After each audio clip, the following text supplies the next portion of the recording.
Bon les gars, j'ai nettoyé, j'ai aspiré mon chantier pour la 725e fois. Là je vais passer le. Alors le but c'est de passer le SPEC, le système de protection de l'eau sous carrelage. Mais d'abord il faut passer le primat d'accrochage. Alors je me suis mis le laser, je sais pas si vous voyez le trait là. Pour pas aller trop dans la peinture, parce que la peinture il ne faut plus la toucher. Donc primaire, on laisse sécher après 2 couches de spec. Allez, c'est parti.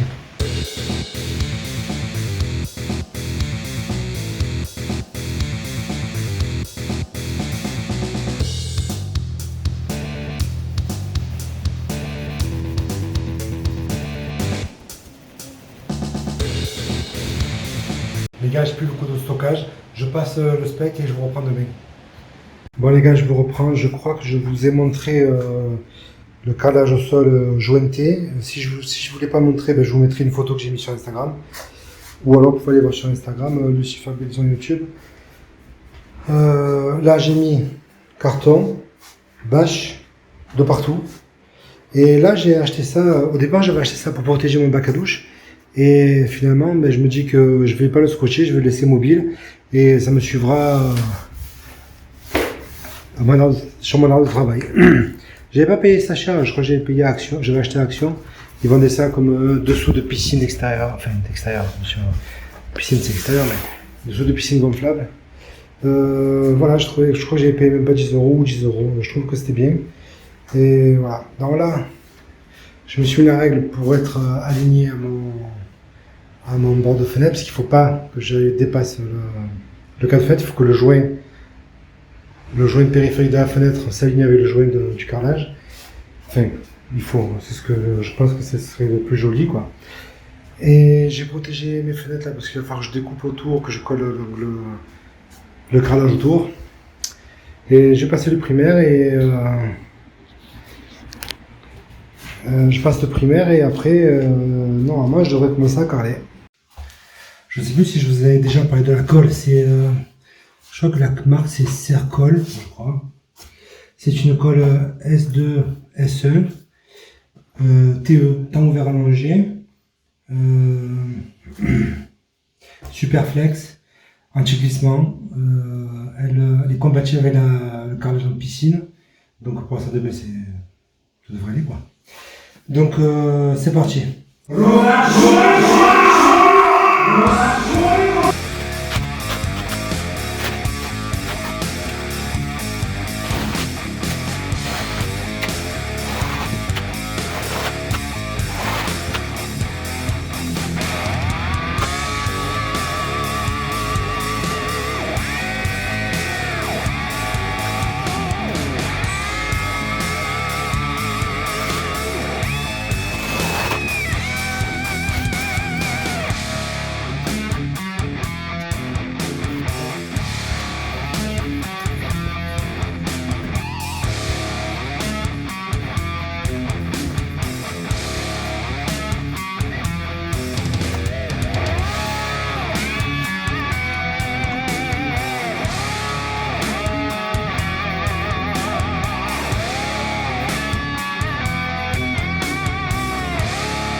Bon les gars, je vous reprends un petit peu, ça fait longtemps que j'ai avancé mais je vous ai pas trop filmé, pas trop parlé non plus.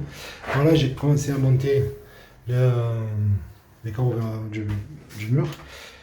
Là c'est provisoire mais peut-être qu'on va pas mettre ça. Là j'ai commencé à mettre là aussi en bas, machin. Ça je sais pas, ça je crois que je vous ai filmé quand je le faisais. Autour de la fenêtre. Autour de la fenêtre je suis pas content. Parce que là, je déborde de 1 mm. Là, je déborde de 2 mm et demi ou 3, je sais plus. Parce qu'en fait, je me suis rendu compte que la fenêtre, elle est droite. Dans ce sens, mais pas comme ça. Il n'y a pas d'écart, pas d'aplomb. Donc là, j'ai fait... bon, ça, tant pis, hein, je m'adapterai. Par contre, je suis content, je suis bien arrivé à la fleur de la fenêtre, comme c'était prévu au départ. Ensuite, là, le carré de douche en carrelage. J'ai tout fait à la disqueuse. Par contre, je suis emmerdé. Enfin, j'ai été emmerdé, bien sûr. Parce que là, j'ai été obligé d'en rajouter un petit carré. En fait, il aurait fallu que j'ai... Parce que le bac, il fait 134 quelque chose, je crois. Ou 133 quelque chose, je sais pas. Et les lames, elles font 120. Alors, il fallait soit des lames de 130-140, mais c'est pas ce qu'on a pris. Il aurait fallu une grande ici de 120 que je coupe au milieu, une grande ici de 120 que je coupe au milieu, ça aurait fait un petit jeu au milieu, ça aurait fait mieux. J'étais obligé de faire un petit carré parce que j'ai plus de lames, c'est les dernières elles sont là. Voilà. Donc je vous disais ça, le carré. Je pars dans tous les sens. Donc je l'ai mis, mais il n'est pas fixé. Alors Vedi, sur sa notice, il préconise de fixer avant, de le coller à la colle à carrelage carrément. Mais sur les vidéos que j'ai vues, par exemple Eric le carreleur, il le fait après et il dit que c'est plus facile de régler la hauteur de l'évacuation au carrelage que de régler le carrelage à l'évacuation. J'ai préparé un seau. Alors j'ai préparé un seau d'eau claire avec une éponge que j'utilise que pour le joint. Bon, l'éponge j'utilise parce qu'il faut que je la change, mais le seau, je rince. Ce seau me sert à rincer que le joint. Là j'ai un petit seau que j'ai récupéré. Je fais le joint dedans et je ferai que le joint dedans. Bon, j'attends encore 2 minutes, je rebrasse le joint et timelapse.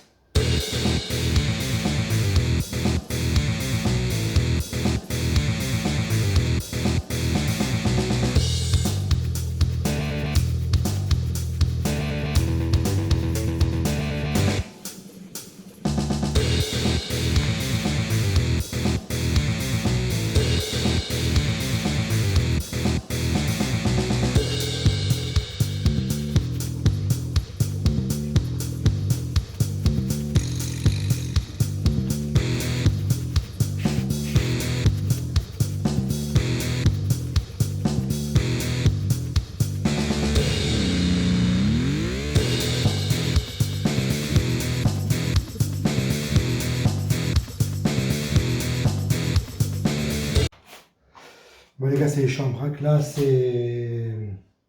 va commencer à tirer. Vous voyez pas bien là, c'est tout plein. Ça commence à tirer. Je vais faire la première ébullition.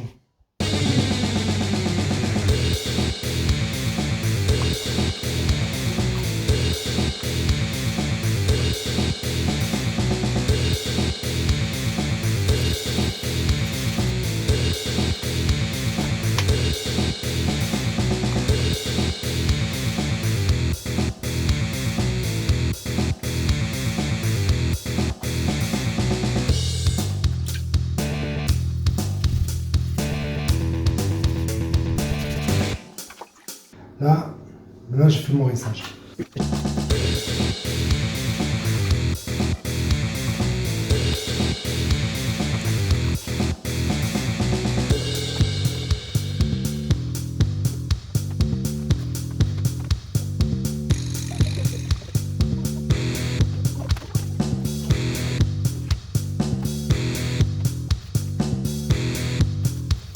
Bon les gars, ça y est, j'ai carrelé le bac à douche.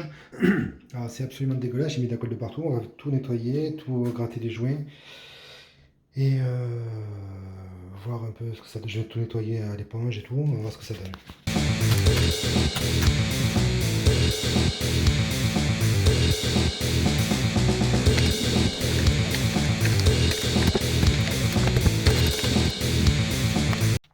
Bon les gars, là je vous filme. Je vous filme parce que j'ai pas trouvé vraiment beaucoup de vidéos qui expliquent assez bien. Alors bon, tellement que ça explique pas très bien, je vais faire à ma façon. Donc j'expliquais comment je vais faire. Alors donc on a ça, c'est ce qui va recevoir la plaque. J'ai rangé la plaque, je sais pas où elle est. Ça c'est le recevoir parce que là, jusqu'à 15 mm on peut mettre ça. Voilà, il tombe dedans. Mais on peut mettre ça parce qu'en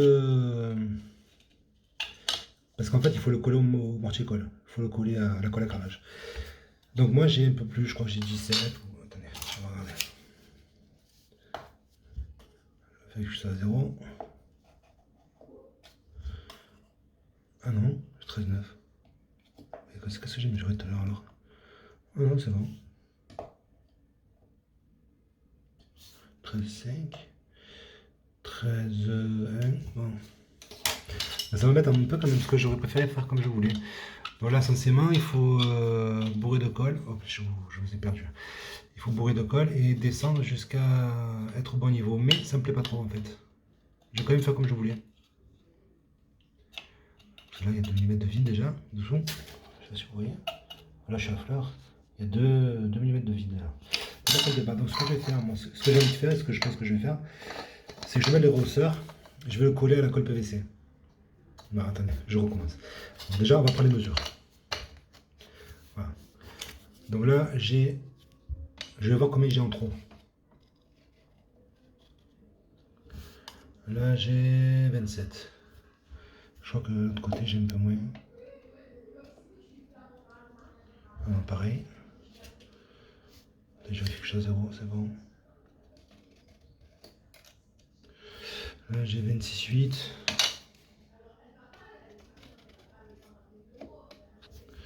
Là, j'ai 27. Donc, je vais enlever 27 mm du rehausseur. Ensuite, je vais coller le rehausseur au carré là avec la colle PVC. Ensuite, alors je vais pas faire de mortier-colle, je pense pas. Je pense que je vais mettre des plots de colle PU ou de MS polymère. Parce qu'il va rester quoi? Il va rester peut-être quelques millimètres. Je crois que j'ai calculé tout à l'heure, je crois qu'il me reste 6 mm de vide là, dans les coins. Donc pour pas que ce soit... Bon, c'est vrai que ça va être souple, mais bon, quand même, pour pas que ce soit dans le vide, je vais mettre des plots et je vais coller le tout à la... je perds mes mots, là, je suis fatigué. À la colle PVC. Bon les gars, j'ai coupé, j'ai placé. Alors ça semble bien, mais non. J'ai dépassé un petit peu. Je pense qu'il n'y a même pas un millimètre. Donc je vais poncer un petit peu. J'ai poncé un petit peu pour enlever les bas-fermes. Là je vais continuer à poncer un petit peu jusqu'à ce que ça soit au minimum à fleur. Mais je préfère que ce soit un poil plus bas quand même. Donc je vais poncer jusqu'à arriver à la hauteur qui me convient. Bon les gars, j'ai poncé et là je suis arrivé au maximum où je peux aller parce que même si je continue à poncer là, quoi qu'il arrive, il y a une butée ici. Là, je suis arrivé en butée.